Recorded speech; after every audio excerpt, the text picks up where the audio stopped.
Merci, Monsieur le Président. Monsieur le Président du Conseil exécutif, vous avez récemment rencontré le ministre de Rugy afin d'évoquer l'avenir énergétique de la Corse. L'abandon du projet de gazoduc devant relier la centrale de Luciana à celle du Vase, faisant suite au courrier transmis par Nicolas Hulot à la fin août 2018, est en mesure de modifier considérablement nos orientations. Théoriquement, l'arrivée du gaz est prévue pour 2023. Il semblerait que la solution évoquée par le ministre de construire des caissons de stockage sous-marins nécessite de nouvelles études qui pourraient, à n'en pas douter, rallonger les délais. Nous sommes aujourd'hui en droit de nous demander s'il est toujours opportun d'ériger en priorité absolue un investissement non amortissable de plusieurs centaines de millions d'euros, de plus en plus incertain, voire inopportun, repoussé dans le temps et qui plus est soumis aux aléas géopolitiques. Un article des Échos du 18 février indiquait à cet égard que le Brexit pourrait compliquer l'approvisionnement de la France en gaz naturel. Cela renforce notre inquiétude quant au risque de rupture d'alimentation de la Corse et ces aléas politiques illustrent combien la question de la souveraineté énergétique est stratégique, par-delà même les questions écologiques et économiques. Répétons ici qu'il appartient à la Corse et à elle seule de concevoir sa politique énergétique. Cela étant réaffirmé, ne doit-on pas voir dans l'impair du ministre l'occasion d'accélérer les échéances de la PPE en interrogeant les spécialistes afin qu'ils établissent un diagnostic des potentialités et des ressources de la Corse en matière d'énergie renouvelable. À l'heure où nous parlons, notre feuille de route en ce domaine est fixée par la PPE, que nous avons adoptée dans cet hémicycle en octobre 2015, notre groupe compris. Je passe sur les objectifs que vous connaissez. L'autonomie énergétique est fixée à l'horizon 2050 et la part des ENR à 22% de la consommation de l'énergie finale en 2023 et à 40% de l'électricité. Depuis lors, depuis ce vote, il nous semble nécessaire d'interroger notre stratégie au regard des évolutions technologiques, politiques et industrielles survenues. Qu'entendons-nous par indépendance énergétique? Qu'entendons-nous par transition énergétique? Comment envisageons-nous notre mix énergétique? Dans le même temps, et à travers la planète, cette transition s'accélère, avec pour corollaire l'abandon anticipé des énergies fossiles et la conversion aux énergies renouvelables. De nombreuses îles, El Hierro, Samso, Tilos, les États, l'Islande, les Maurice, le Portugal, parviennent dorénavant à produire plus de 100% de leur énergie via les ENR. Ils assurent ainsi la sécurité de leur approvisionnement, sa durabilité et contribuent à la paix dans le monde, tant les guerres liées à l'accès aux énergies fossiles sont encore nombreuses. Cette indépendance sans recours aux énergies fossiles leur permet d'être les premiers à s'approcher des objectifs internationaux de réduction des gaz à effet de serre et de rompre tout lien de dépendance avec les anciens monopoles d'État ou des multinationales.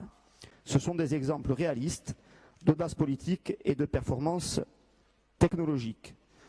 Alors même que Donald Trump apparaît comme le champion mondial du recours aux énergies fossiles, le Congrès américain lui-même accepte de débattre d'un Green New Deal à l'initiative des démocrates, Green New Deal salué, y compris par l'Union européenne.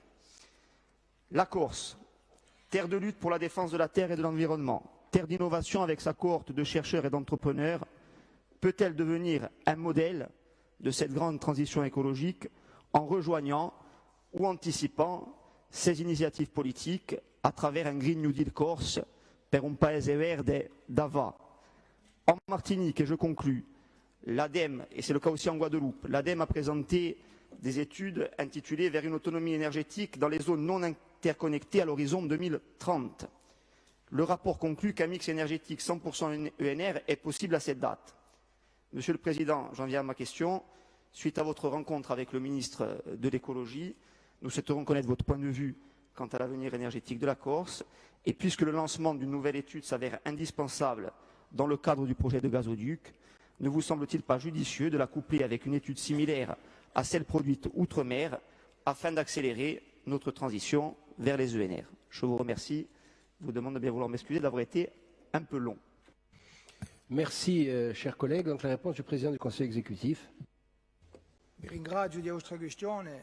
Elle me donne l'occasion d'anticiper sur un compte-rendu que j'avais demandé à pouvoir faire par écrit au président de l'Assemblée de Corse devant votre Assemblée après l'entretien que j'ai eu avec le ministre de Rugy. Je pense que ma réponse va essayer de fixer les grandes lignes des éléments qui, à mon avis, sont dans le débat. Et bien sûr, si vous en êtes d'accord, Monsieur le Président de l'Assemblée de Corse, Nous pourrons faire un point complémentaire dans le cadre de la session. Et de toute façon, l'importance du sujet justifie, à mon avis, que nous y consacrions de longs échanges et nous verrons sous quelle forme la plus rapide possible.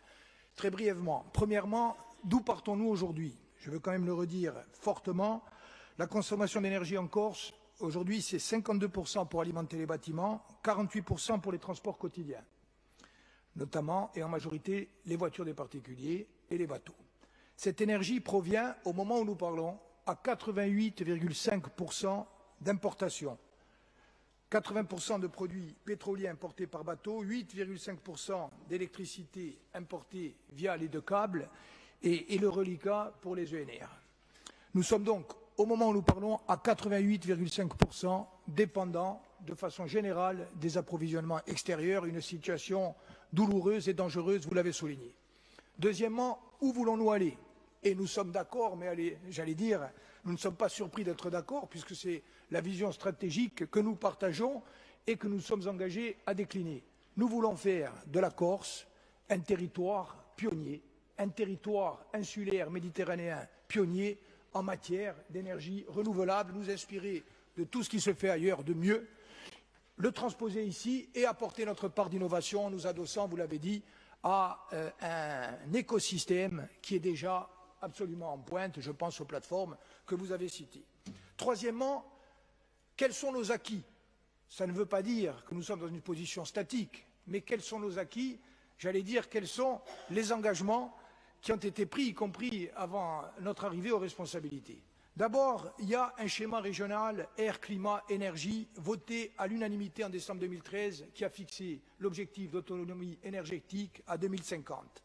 Déclinaison contractuelle avec des moyens financiers annoncés de ce schéma en 2015. La PPE, première programmation pluriannuelle de l'énergie, elle a été adoptée en Corse, votée également à l'unanimité, moins une abstention.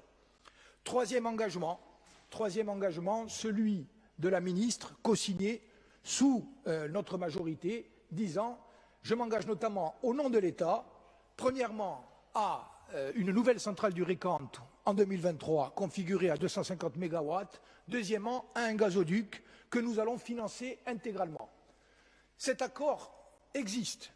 Ça ne veut pas dire qu'il ne faut pas le dépasser ou l'améliorer, mais ça veut dire qu'il existe et qu'il est hors de question pour nous de lâcher la proie pour l'ombre, puisque l'État s'est engagé, via notamment la CRE, le mécanisme de compensation prévu par la CSPE, à mettre en œuvre dans le calendrier prévu et à financer la totalité. Ça, c'est la situation actuelle. Troisièmement, pouvons-nous et devons-nous chercher à améliorer ce schéma?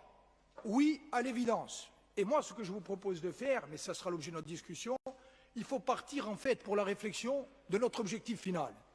Notre objectif final, c'est l'autonomie énergétique, 100% d'ENR, le plus vite possible. Une fois qu'on a posé ça, comment on y arrive? Y compris en faisant évoluer, en les améliorant les dispositifs contractuels actuels. Premièrement, renforcer en tant que de besoin, aller le plus vite et le plus loin possible sur les ENR. C'est une évidente. Une fois qu'on l'a dit, on se retrouve confronté quand même à des difficultés. Je vais vous donner un exemple chiffré pour qu'on comprenne bien. Aujourd'hui, en l'état de la PPE actuelle, il y a 600 millions d'euros sur 5 ans, il faudrait consacrer jusqu'à 2050 environ presque 1 milliard par an, si on ramenait sur 10 ans. Ça veut dire que concrètement, il faudrait que notre territoire, la Corse, si on se fixait le nouvel objectif à 2030, pour atteindre l'objectif de 100% d'autonomie énergétique, il faudrait qu'on soit capable, concrètement, d'investir 1 milliard d'euros par an dans le domaine des ENR. C'est-à-dire, par exemple, y compris dans le domaine concret du photovoltaïque, c'est ce qui marche le mieux, qu'on trouve des entreprises, des terrains qui, tous les ans, soient capables d'absorber 1 milliard d'euros par an.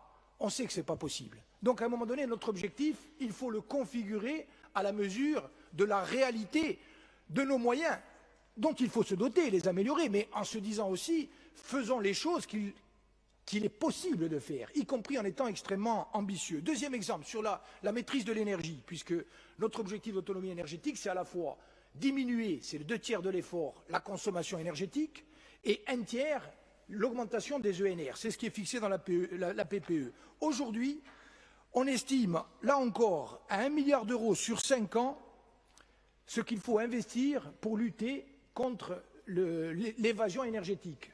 Ça veut dire que concrètement, il faudrait, il faut, pour respecter nos engagements actuels, que nous rénovions 3 000 logements par an. Nous en sommes aujourd'hui à 300.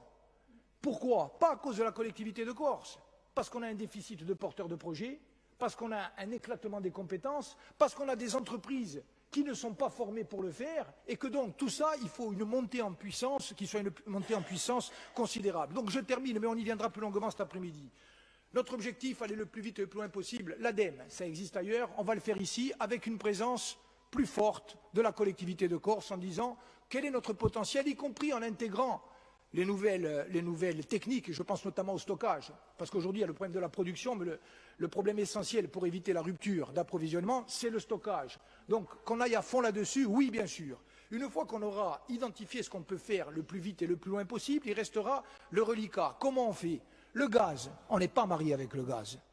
Bien sûr que c'est une énergie fossile. Elle est moins polluante que le fioul, mais ça reste une énergie fossile et on reste dépendant. Donc, notre idée, c'est, peut-on faire aujourd'hui autrement qu'avec une énergie de transition? Non.